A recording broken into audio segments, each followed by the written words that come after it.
Ayt yarın sana dinletsen söýgü sözlüm gelmezmin yana.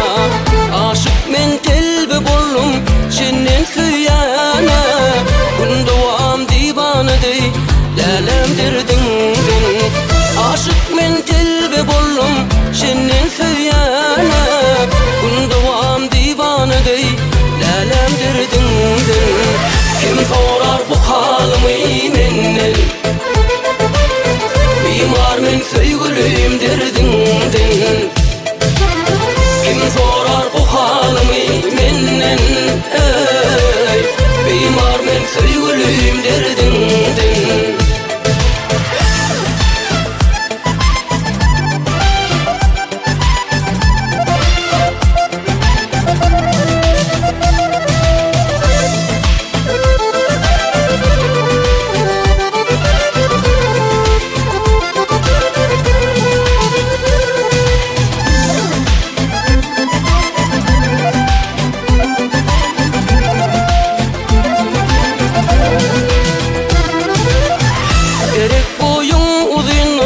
Saçlığın şun yali, kirpikliğin misli oktur, näme hıyali.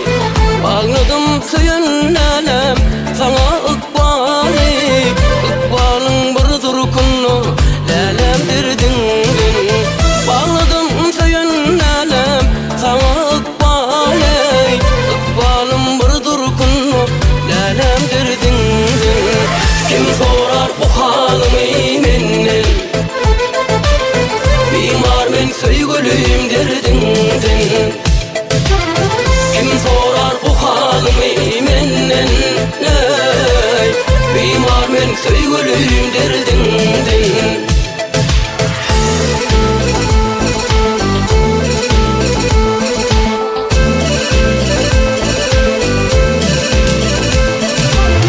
Kim sorar bu halımı menden? Bimar men söýgülüm derdingden. Kim sorar bu halımı menden? Ey, bimar men söýgülüm derdingden.